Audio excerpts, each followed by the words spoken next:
That's when I started thinking, I don't ever want to have another AKC breed again. All these AKC breeds have all this weird shit wrong with them. Now, in purebred dogs, which have existed for 120 years or more, like the Rottweiler, like the German Shepherd, like many breeds, they're 100 years, some breeds are 400 years. Your genetic gene pool is exhausted, and you have a loss of what's called the AVK.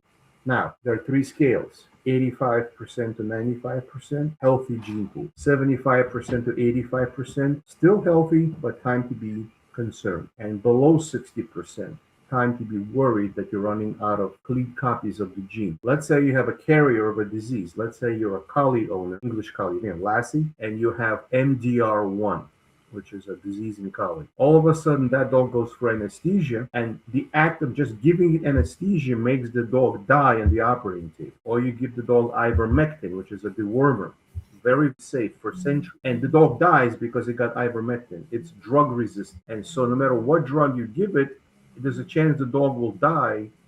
That normally you give a dog a drug to solve a problem. Here, giving it the drug kills the dog. Now you say, well, my dogs don't have MDR1. Well, if they're a carrier for MDR1, you need to go to another breeder's yard to make sure his dogs don't have MDR1. In other words, you don't want to breed a carrier to another carrier. When your AVK goes down, your coefficient of relatedness goes down, your gene pool is exhausted. There is no other yard you can go to which is not a carrier. Everybody is a carrier. There's no more clears. So the reason you care about this as an individual breeder is that because while it doesn't affect the dogs in your particular yard, if it affects the gene pool of the dog breed as a whole, then you have no more clears to breed to. An example of that is the Von Willebrand disease in the Doberman Pinscher.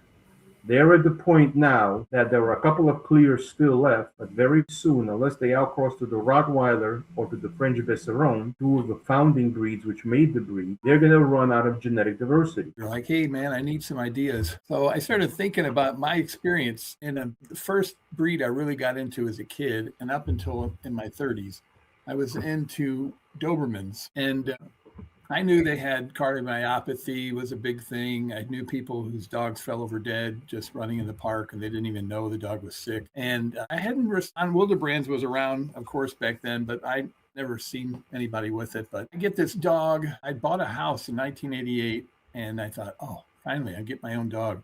So I bought this Doberman. He was from the number 5 dog in the country, champion Rainbow's running bear. He was like a 70s style dog. That's why I liked him. Anyway, I get this dog, Bravo. He's extremely smart. I trained him by 2. I think he was 2 years old, and I had him trained for AKC companion dog degree, the first level degree. Obedience. That's not easy, by the way, the CD. Which, when I got into it, all these little old ladies would tell me, "Nah, you screwed up. You shouldn't have got a male Doberman. You need to get a girl. You need a Sheltie. You're never going to make it." And I somehow made it. I went to one like trial in Belleville, Illinois, and he was trained, but sometimes he wasn't perfect. And I wasn't a great trainer, but that day, for some reason, he did everything perfect. So I get this, and shortly after, right before he turned 2, I'm throwing the tennis ball down my hallway, and he's peeing. He's dripping pee. And of course, I get mad, and I tell him, "Get out. What are you doing?" So I thought he just didn't go pee when he outside. So then this kept coming up.